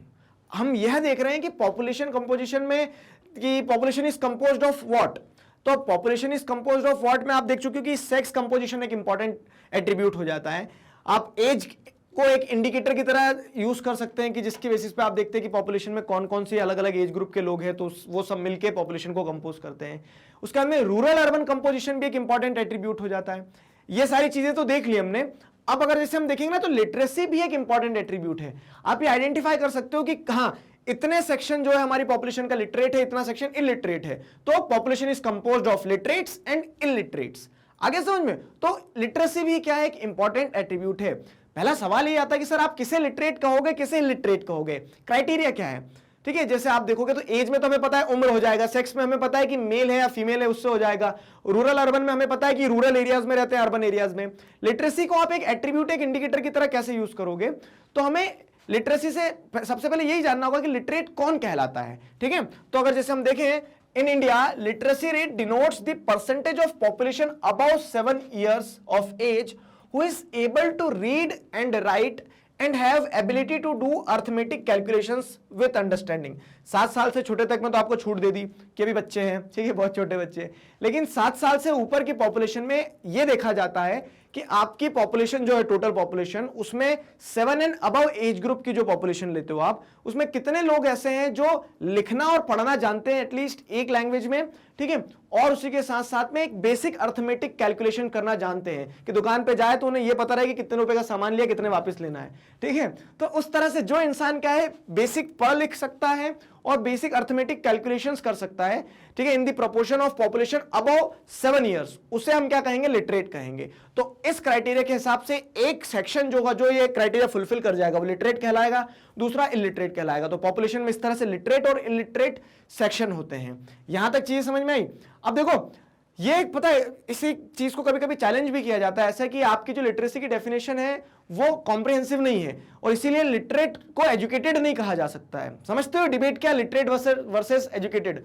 पढ़ना लिखना, हिसाब किताब करना हर इंसान जान सकता है, शायद जो स्कूल ना गया हो कभी वो भी सीख जाता है। लेकिन एजुकेटेड होना मतलब क्या होता है पता है? कि जब आप एक पूरा सिस्टमेटिक क्या करते हैं, एक सिस्टमेटिक पूरा कोर्स कंप्लीट करते हैं, जैसे आप K-12 तक कंप्लीट करेंगे, आप एक डिग्री लेंगे, तब आप एजुकेटेड कहलाएंगे। आगे समझ में? लिटरेट मतलब आप क्या कर रहे हो? पढ़ना लिखना जानते हो, बेसिक अर्थमेटिक्स जानते हो, हिसाब किताब कर लेते हो, तो आप लिटरेट कहलाने लगोगे। So you all are literate. ठीक है, आई एम कंसिडरिंग कि अभी सब 11th 12th में ही है, तो आप सब क्या हैं? आप सब लिटरेट हैं, लेकिन एजुकेटेड नहीं है अभी। ठीक है, अभी 12th पास करो पहले अच्छे से। क्लियर? चलो, तो अब जैसे अगर हम देखें पॉपुलेशन कंपोजिशन में, लिटरेट पॉपुलेशन जो है एक बड़ा शेयर होती है, इलिटरेट पॉपुलेशन होती है दूसरा शेयर। ठीक, अब ये कैसे आपको पता, इसका इंपॉर्टेंस क्या है, सिग्निफिकेंस क्या है? तो the proportion of literate population of country is an indicator of its socio-economic development as it reveals the standard of living, social status of female, availability of educational institutes and policies of government। ये point समझने वाला है कि हम क्यों जोर देते हैं कि कंट्री का लिटरेसी रेट बढ़ाया जाए। देखो, अब जो पढ़ना लिखना जान जाएगा ना, तो वो आगे अपनी पढ़ाई को कंटिन्यू करेगा, ये एक्सपेक्ट किया जाता है। तो उससे क्या होगा? जब वो पढ़ेगा लिखेगा तो वो एक एसेट में कन्वर्ट होगा, और ज्यादा लिटरेट पॉपुलेशन का प्रोपोर्शन रहता है तो उन रीजन्स में, उन कंट्रीज में, उन स्टेट्स में क्या देखने को मिलेगा कि वहां का सोशियो इकोनॉमिक डेवलपमेंट जो होता है वो बेहतर होता है, स्टैंडर्ड ऑफ लिविंग हाई होता है, विमेन की रिस्पेक्ट की जाती है। पैट्रियार्की कहां से डेवलप हुई? अगर आप सोचोगे तो पैट्रियार्की ऐसा है, अब एक इंसान अगर क्या हो रहा है कि अपने परिवार में ये देख रहा है कि पैट्रियार्की डोमिनेटिंग है, ठीक है, कि पुरुष प्रधान समाज है, पुरुष प्रधान परिवार है, ठीक है, तो अब क्या होगा कि वो भी उसी चीज को फॉलो करने वाला है, क्योंकि वो समझता नहीं है जेंडर इक्वालिटी की बात को। लेकिन जब वो लिटरेट होगा, ठीक है, लिटरेट होगा तो ये एक्सपेक्ट किया जाएगा कि वो अपने एजुकेशन को कंप्लीट करेगा।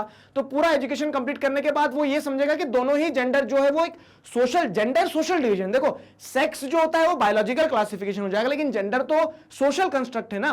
तो अब क्या होगा कि जब वो पढ़ा लिखा रहेगा ना थोड़ा, तो उससे समझ में आएगा कि जेंडर इक्वालिटी क्या चीज होती है, तो उससे स्टेटस ऑफ फीमेल जो है वो इंप्रूव होगा, ठीक है, availability of education facilities and policy of government होगी, तभी लोग लिटरेट हो पाएंगे। तो लिटरेसी या फिर लिटरेट पॉपुलेशन का जो प्रोपोर्शन होता है, कंपोजिशन होता है, वो आपको इन सारे इंडिकेटर्स को दर्शाता है। वो दर्शाता है कि प्रोपोर्शन ऑफ लिटरेट पॉपुलेशन अगर ज्यादा होंगे तो लोगों का सोशो इकोनॉमिक डेवलपमेंट हो रहा है, तभी लिटरेसी बढ़ रही है देश में। समझ में आया? तो ये कहानी रहती है। Level of economic development is both a cause and consequence of literacy. ये चीज समझ लो, कॉज एंड कंसिक्वेंस वाला या फिर कॉज एंड इफेक्ट वाला रिलेशन यहां पे स्टैब्लिश करना है आपको कि आपका लेवल ऑफ इकोनॉमिक डेवलपमेंट ज्यादा है अगर, ठीक है, आपकी कंट्री का मतलब, और इसको कंट्री किससे मिलकर बनी? इंडिविजुअल से। तो अगर आपका कहूं तो समझ जाना आपके देश का। अब क्या हो रहा है कि जब इकोनॉमिक डेवलपमेंट अच्छा होगा तो स्कूल्स बनेंगे, स्कूल्स बनेंगे तो स्कूल्स में बच्चे सिर्फ फुटबॉल खेलने थोड़ी ना जाएंगे, पढ़ेंगे लिखेंगे भी। तो उससे क्या होगा? इकोनॉमिक डेवलपमेंट से लिटरेसी बढ़ेगी, समझ रहे हो? और लिटरेसी बढ़ेगी तो उससे इकोनॉमिक डेवलपमेंट और होने वाला है। कैसे? कि जब एक लिटरेट पॉपुलेशन रहेगी तो वो क्या करेगी? लिटरेट है, एजुकेट होंगे तो वो क्या करेंगे? फिर काम धंधा करेंगे, देश को आगे बढ़ाएंगे, देश का विकास होगा। ठीक, तो इस तरह से लिटरेट होना इकोनॉमिक डेवलपमेंट के लिए जरूरी है, और इकोनॉमिक डेवलपमेंट है इस कारण से लिटरेसी बढ़ेगी। तो कॉज एंड कंसिक्वेंस का आपको रिलेशनशिप देखने को मिल रहा है यहां पे। समझ पा रहे हो ना कॉज एंड कंसिक्वेंस का रिलेशनशिप कैसे? सो this was all about literacy. तो आई होप आपको टॉपिक समझ में आया कि literacy is another important component, ठीक है, another important attribute of population composition. Next video में हम ऑक्यूपेशनल स्ट्रक्चर के बारे में पढ़ेंगे। शायद मैं पिछले वीडियो में भी यही बोल चुका था कि ऑक्यूपेशनल स्ट्रक्चर के बारे में पढ़ेंगे। तो नेक्स्ट वीडियो में हम एक और एट्रीब्यूट को समझेंगे कि ऑक्यूपेशनल स्ट्रक्चर जो है वो दर्शाता है कि आपकी कंट्री की पॉपुलेशन कंपोजिशन किस तरह से है। Hello everybody, this is Digraj Singh Rajput, welcome to magnet brains. इस वीडियो में हम क्या पढ़ने वाले हैं?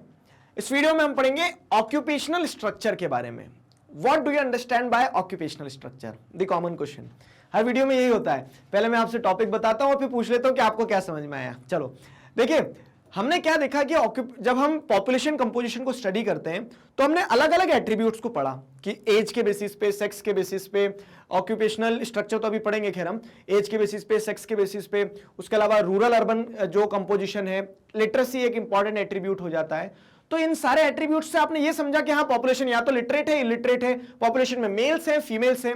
अब ये जो आपका लास्ट टॉपिक है ना, ये किस चीज को दर्शा रहा है? ये ऑक्यूपेशनल स्ट्रक्चर को एक एट्रीब्यूट की तरह इस्तेमाल करने वाला है, जो बताएगा कि population is composed of different people performing different occupation. अच्छा, इसमें देखा अगर आप ऑक्यूपेशनल स्ट्रक्चर को जब एक एट्रीब्यूट की तरह यूज करते हो ना आप, तो उसमें एक लिमिटेशन है, पता है वो लिमिटेशन क्या है? कि आप सिर्फ वर्किंग पॉपुलेशन को ही समझ पाते हो इससे। मतलब जो काम कर रहा है उसी पॉपुलेशन को आप समझ पाएंगे ना कि हाँ जो हमारी वर्किंग पॉपुलेशन है उसमें कितने लोग प्राइमरी सेक्टर में काम कर रहे हैं, उस वर्किंग पॉपुलेशन में कितने लोग सेकेंडरी सेक्टर में काम कर रहे हैं। तो बियॉन्ड द बुक अगर आपसे कोई ऐसा पूछ ले कि occupational structure is an important attribute, ठीक है, but it has one limitation, ठीक है, तो वो लिमिटेशन क्या है? वो लिमिटेशन यही है कि ऑक्यूपेशनल स्ट्रक्चर से आपको पॉपुलेशन कंपोजिशन सिर्फ वर्किंग पॉपुलेशन का ही पता चलता है, जो काम नहीं कर रहे वो तो जुड़ेंगे नहीं इसमें। समझ पा रहे हो मेरी बात को? नहीं भी समझ पा रहे हो तो कोई जोर नहीं देना दिमाग पे, क्यों? क्योंकि मतलब ये आपके सिलेबस का पार्ट नहीं, लेकिन जस्ट फॉर नॉलेज मैंने बताया आपको। ठीक, अब देखो क्या है ऑक्यूपेशनल स्ट्रक्चर को अगर समझे तो क्या होता है? The distribution of population according to the different types of occupation is referred to as the occupational structure. मतलब अलग अलग ऑक्यूपेशन के हिसाब से पॉपुलेशन को आप जब क्या करने लगते हो, क्लासिफाई करने लगते हो, तो वो ऑक्यूपेशनल स्ट्रक्चर हो जाता है। ठीक है, distribution of population according to the different types of occupation. अब कोई प्राइमरी सेक्टर में काम कर रहा है, कोई सेकेंडरी सेक्टर में काम कर रहा है, तो दोनों अलग अलग तरह के काम कर रहे हैं ना। तो ऑक्यूपेशन स्ट्रक्चर्स आपको समझ में आता है कि हाँ आपका पॉपुलेशन जो है, वर्किंग पॉपुलेशन जो है, तो उस वर्किंग पॉपुलेशन में क्या देखने को मिलता है कि working population is taking part in various occupations ranging from agriculture, forestry, fishing, ये प्राइमरी का पार्ट हो गया, मैन्युफैक्चरिंग, कंस्ट्रक्शन, कमर्शियल, ट्रांसपोर्ट। ठीक है, फिर आप जैसे देखोगे मैन्युफैक्चरिंग, कंस्ट्रक्शन हो गया, कमर्शियल हो गया। अब अगर आप देखोगे तो transport, service, communication and other unclassified services, तो सब कुछ टर्शियरी सेक्टर का पार्ट हो जाएगा। ठीक है, तो उस तरह से अलग अलग ऑक्यूपेशन में, अलग अलग टाइप ऑफ ऑक्यूपेशन में पॉपुलेशन काम कर रही है और वो ऑक्यूपेशनल स्ट्रक्चर कहलाता है। तो द ऑक्यूपेशनल या फिर the occupational structure can be observed as people working in different activities such as primary, secondary, tertiary, quaternary. यहाँ पे 4 सर्विसेज बताई गई है, आपको 4 तरह के कैटेगरीज बताई गई हैं, प्राइमरी, सेकेंडरी, टर्शियरी और क्वाटरनरी। तो अब देखो आप जानते ही, और ये जो चीजें हैं ना इसमें हम अननेसेसरी स्ट्रेच नहीं करेंगे, क्योंकि क्या है आगे आने वाले चैप्टर्स जो हैं आपके, तो पूरा चैप्टर है प्राइमरी सेक्टर के ऊपर। तो प्राइमरी सेक्टर क्या है उसको हम अच्छे से पढ़ ही लेंगे, बाकी हम यहाँ पे पॉपुलेशन के हिसाब से पढ़ रहे हैं, तो वो वाला आइडिया आप लेते चलना कि हाँ पॉपुलेशन में एक सेक्शन होता है जो एग्रीकल्चर, फॉरेस्ट्री, फिशिंग, माइनिंग इन एक्टिविटीज में एंगेज होता है। तो हम क्या कहेंगे कि that section of population is engaged in primary sector. So population composition को in general जब आप पढ़ोगे तो a specific section of population is engaged in primary sector and that makes up the population, that makes up the working population. ठीक, वैसे ही एक section manufacturing sector में काम कर रहा होगा, उसको हम क्या कहेंगे कि सेकेंडरी सेक्टर में है.